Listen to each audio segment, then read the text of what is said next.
guys. Okay, so I'm live today. I'm just going to adjust this. I was trying to pull together a video. I'm trying to do this like fall, well, not even a seasonal. It's a what is it? Like a mantle makeover. And I've been trying to pull together items to redo my living room fireplace mantle, and that was supposed to be my video. And then yesterday I kind of went all over the place with Everly, who's been homesick this week and couldn't find anything. And then I was going to scramble today and it just wasn't working. So I'm pivoting and I'm going live. I can see people are joining me. Hi guys.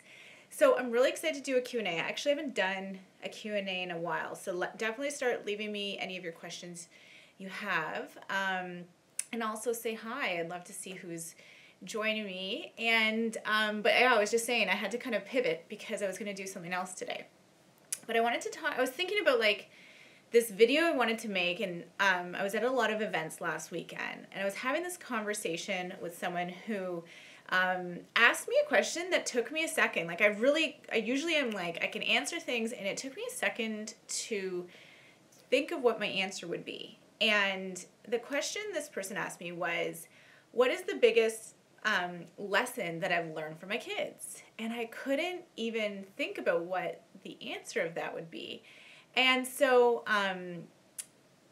it's funny because I was like going through it and I'm like, okay, what would be the honest answer? And the honest answer for me is that becoming a mom and going through pregnancies and for my kids is how strong I am. I think before having kids and before becoming a mom, I was very obsessive about things. I was very obsessed about losing sleep, or I was very obsessed about things not working well. I was very type A. And being pushed those limits physically with pregnancy and sleep deprivation, it's shown me that I'm much stronger than I thought. So it was, I don't know, that I found that very, very, it's made me think since, like I can think of other answers too. But I wanted to answer also some questions that I've been getting lately on videos, and I've been trying to catch up with my comments. Life's been busy lately, so I haven't been jumping in to be able to get answers to all the questions and comments. But recently, let me know if you saw my video where I did the live blood cell analysis. So it had an interesting response, and it was an interesting experience. So basically, I found a place that does, like, they prick your finger and then they take the drop of blood and they look at it under a microscope and they talk about your blood and what it shows. So let me preface this by saying that I was kind of grasping at straws for some answers as to why my energy levels weren't bouncing back after being sick at the end of the summer. And I found, through research and extra exploring, I found this. And I think partly because my mind was starting to kind of run away from me about, like, is there something more wrong with me? And so I just wanted to see what I could do. It actually wasn't even that expensive to have that live blood cell analysis. It was like just over $100. It's not like I went crazy with it. So Mike and I went. And I grew up in a very medical family. Like, my mom used to be a public health nurse. My dad used to be a doctor. And so any kind of, like, alternative medicine was taboo. Hi, Mezzo. And so I went into it being very skeptical, and I'm still quite skeptical. The sun's running away from me. I'm going to open these curtains. It's like the weirdest weather today. How do I feel about essential oils? As Greta's asking. Well, it's funny because... And Malin asked would I recommend the live blood cell analysis. So I'm trying to explore alternative medicine, basically. I used to be the biggest skeptic, and I'm still trying to kind of figure out what I think about it. I'm very open at this point, and I think I'm just, I don't know, I've been trying things and changing my diet lately. And so, hi, what's this? I'm here from Ireland. Hi, I have family in Belfast. So essential oils, I'm becoming very open to it. I have my first few that I got from Young Living and have used an infuser a few times, but I really actually haven't used them yet for, to help with pains or energy levels or anything. I don't even know where to start with it. So definitely recommend in the comments to me what you think would be the good starter essential oils. So with this live blood cell analysis, hi Mom Life, for real. it was really, really interesting. They found some different things going on, like bacteria, and that I wasn't absorbing my B12. And they had comments saying, like, take it with a grain of salt. I'm definitely taking it with a grain of salt, but it was actually like an hour long or over an hour long sitting there going through it. So I saw what she saw, and it's not diagnostic, but it was eye-opening to see that. I would recommend it if you wanted to try it. I actually think it's like the coolest thing ever, and I almost want to buy it for people for Christmas gifts. But I'm going to see a naturopath. I've never seen a naturopath, and we're going to discuss some of the findings there and kind of explore further. So we're not doing much now. I'm taking a probiotic. And we're talking about if I am absorbing my B12. So we're not going crazy with anything just yet. So that's why I forgot to even touch on the outcome after that. Alex says, oh, thank you, Alex. So I just jumped on Instagram a couple hours ago, and I said, like, ask me questions if you want me to answer them here live. So I got 2 questions, which I found very interesting. And one of them was about budgeting and money and 4 kids. Hi, Emily. And it's funny. We're getting better at budgeting.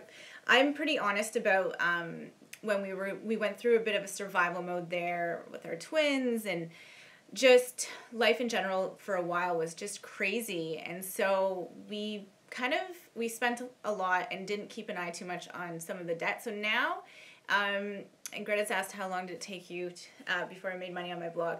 So now we're getting to a point where we're getting a lot better. We're very conscious. Like right now we're finishing the basement, and we're hi Heather, hi Allison. We're very conscious about how much things cost versus money that's coming in. So we're starting to really think of, like, what are we making? What are we spending? What account is that coming from? Things like that. Any kind of tips? I would say we don't, actually one big thing that we don't do a lot of expensive vacations very often or expensive outings, because I do find with 4 kids, we really invest in our home a lot because we know that a lot of outings can end in stress and chaos, and B, can be quite expensive when you factor in food and tickets if you're buying everyone tickets to something. So we do that occasionally, but that's something that we don't go crazy on. I'm also very conscious about using the hand-me-downs, so I have them trickle down, especially through our girls. Before I go and buy anything for them, I make sure I know what they actually need. So I don't tend to, like, just shop for clothes year round. I'm very conscious about when I shop, just like I do with my clothes. What am I getting? What do I need? So I think just kind of being aware. We'd like to be better at budgeting and saving, but I feel like we're definitely going in the right direction. So another question and then just to answer the blogging question, thank you, Eleanor. How long did it take to make money on my blog after I started? It took a while. I have a very unusual, is it expensive to live in Canada? It is lately, kind of. I think it depends where. There's areas that are not very expensive, but I'm in the GTA, which is the Greater Toronto Area, and that can be definitely more expensive. So I had an interesting experience with blogging. I started blogging. I was blogging for a couple years on and off, but then really did a big push. And almost right away I had a post that went very viral and put me on the map. And then I was put in touch with, Baby Center, and then starting to get some campaigns for blogging. So for me, after that big push, I would say like 4 months. But I think I think the average is about 2 years, because if you really think about it, I did start my brand 2 years before that. So another question I had on Instagram was, I'm looking down here at my notes on the ground, is how do I stay positive and motivated when I'm so busy? Hi to Kansas, and I'm trying to get so much done in the day. And so today's a really good example of how that all works. Is some days I'm on fire and I get everything done and the house is clean and dinner's made, and it's just like it all falls into place. Often it's when I've gone to sleep early. Other days, it's like last night, Everly's just got this kind of post-nasal drip, so she's had us up a bit during the night with the cough. So last night was my night, the night before was Mike's night to get up with her. And I'm a little like spacey. I'm not so tired that I'm unraveling, but I'm definitely feeling a little like just out of it and kind of going through the motions. So one thing I learned a few years back is when I have an off day, I let myself have an off day. So like today, I literally like did a bit of work and then would lay down on the couch beside Everly and, you know, watch a show on Netflix while she's watching Paw Patrol and then do a bit of work. And so I'm not too hard on myself, I would say. And then other days I will catch up if I need a day. Now, I also am aware if it's spiraling. I've found myself, especially at the end of summer and into fall, just kind of like dragging my feet a bit. And I think I always kind of struggle with the fall.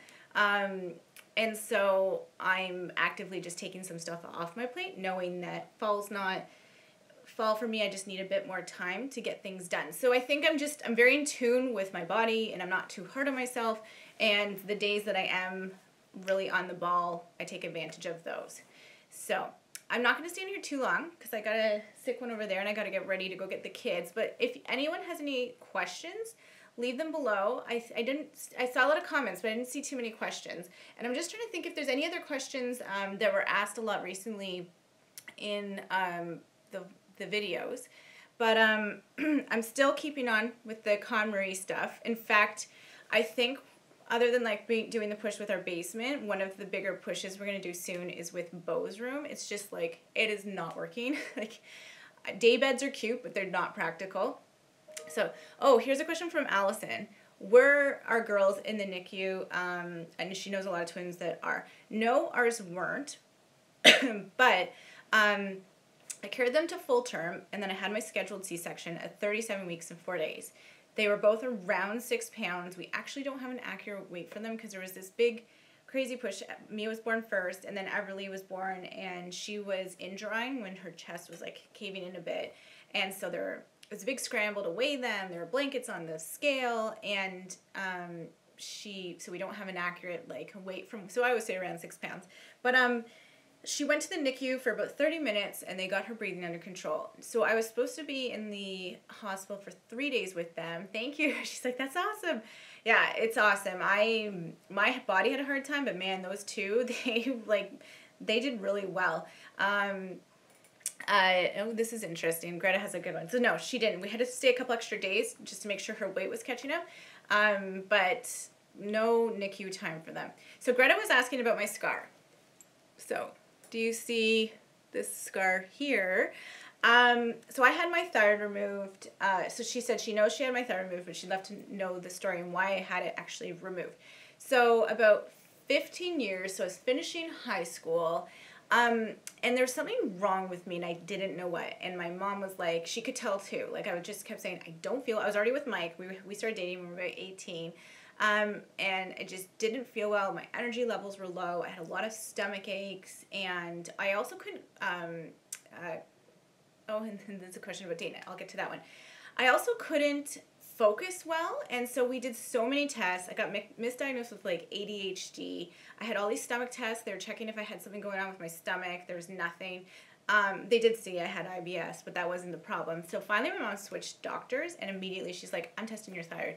It was off the charts hyperthyroid, so it was like revving, which was causing like all my organs to kind of work overtime, which was probably causing my stomach pains, and I couldn't concentrate because I was just buzzing all the time, and then I would crash. And so they said, okay, as long as you don't have a tumor, you'll be fine, but we'll schedule an ultrasound just in case. So Mike and I each had our proms, and I had this, I should find the pictures and post them on like Instagram or Facebook, so I'll let you guys know if I do. So I had this, so one day I woke up about a few days before my ultrasound, and I looked in the mirror, and this lump had appeared, and it was a goiter or a tumor, and that was pretty scary. So I saw the doctors, and they aspirated it, so they drained it, and they did that a couple times, and it kept coming back. So in our prom photos, you can actually see this like lump here.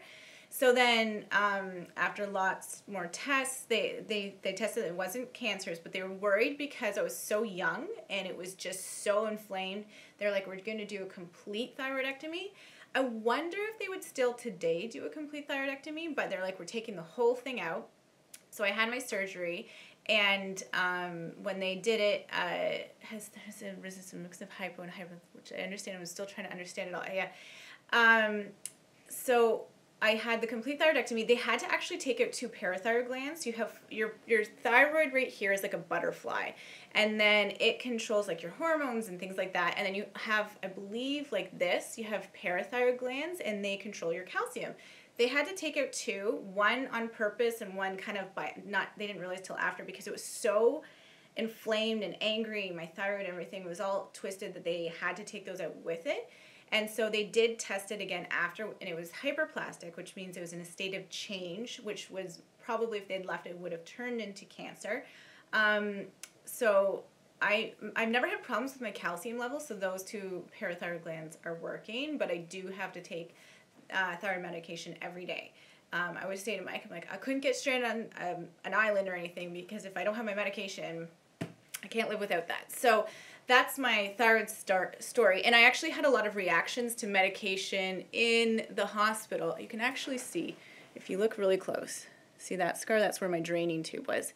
So I had a lot of allergic reactions to medications. I'm like just really sensitive to medicine in general. And one of them was the codeine, and so I swelled up, I turned red, and I think that's what caused this thicker scar. I was told by the surgeon it would be like a crease in my finger, and it definitely is not.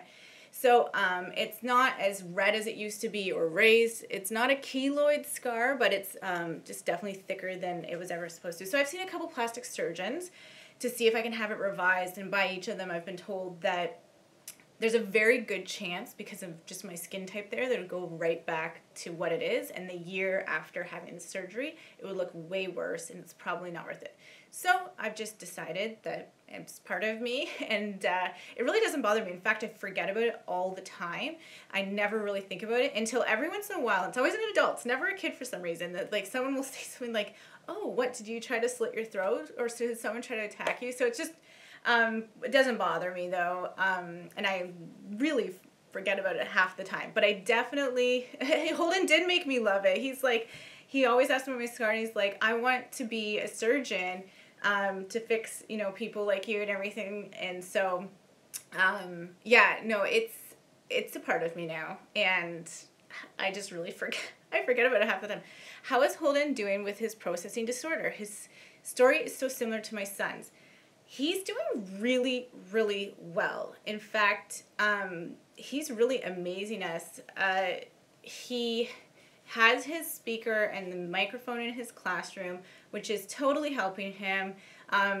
There's a few days where he didn't have it at the beginning of school, and he was finding it just like a bit chaotic, but also just his teachers knowing to go up to him after and just be like, did you get the instructions? And to know that he doesn't do well with multi-step instructions, for me as a parent and for the teachers, it's kind of everything. For a long time, his teachers were getting frustrated. I would get frustrated. Why can you not remember to get your shoes on and then, you know, get your backpack and then go out the door? Like, it's very hard for him.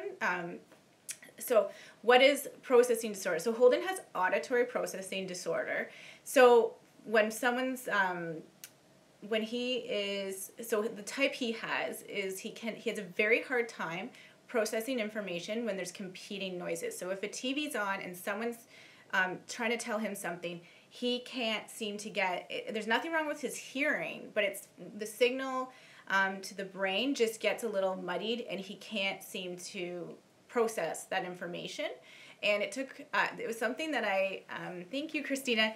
It was something from when he was little that I started to figure out, because when he was a baby, he was very sensitive to especially noisy situations like parties, and couldn't handle barking dogs. In fact, we could barely walk down a street with him when he was a toddler, and there'd be a dog barking. And I read in this book once, and this is kind of how I figured it out, is for myself, for example, I can walk down a street and hear a dog barking, and I can say to myself, that's a dog, it's 3 houses down, it's inside or behind a fence, it's not going to get me, and then keep walking. His brain can't process that information, or couldn't, and at that age, and it would say danger, danger, run. Like he couldn't figure out where it was coming from. He just had this jarring noise come at him. And so that's kind of the difference, and that's how I figured it out. And so he's thriving now that we know what it is. In fact, like he's become like really athletic all of a sudden, which is something he didn't have interest in, or he didn't have a lot of coordination with for a long time. So that kid's just flying. So I always find there's like a wobbly plate. We've got other wobbly plates right now, but he's definitely not one of them. Hello from Mississauga. I love your videos, and your family's adorable. I grew up in Mississauga. Thank you. So yeah, no, he's doing really well.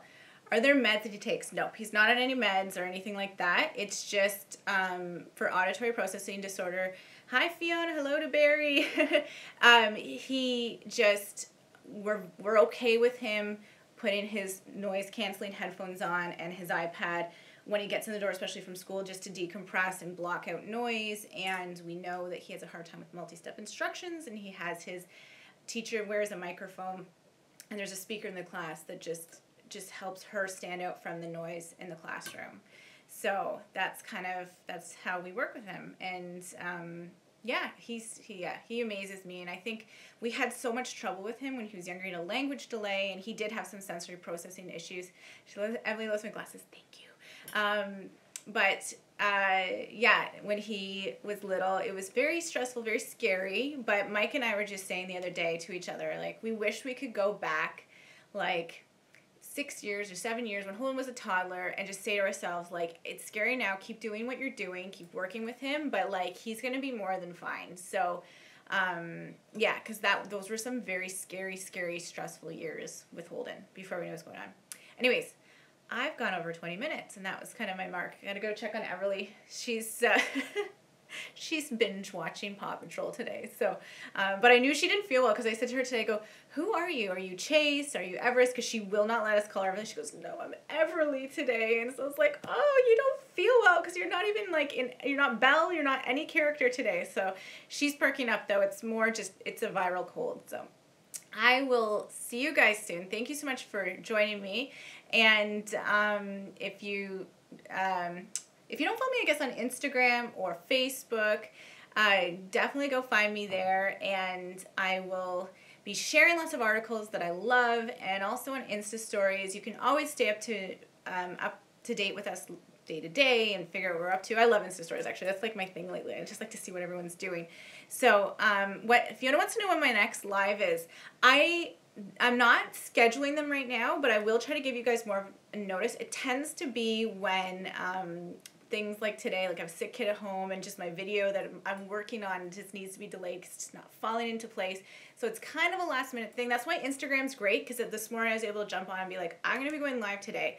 So if you follow me on Instagram or Facebook, you'll get more of a notice with these types of things. But I'm glad that you guys like the live, because I enjoy it too. So I hope you guys have a great day, and I'll see you guys soon. And the next video will be out on Friday, and that will be this week's vlog. Bye.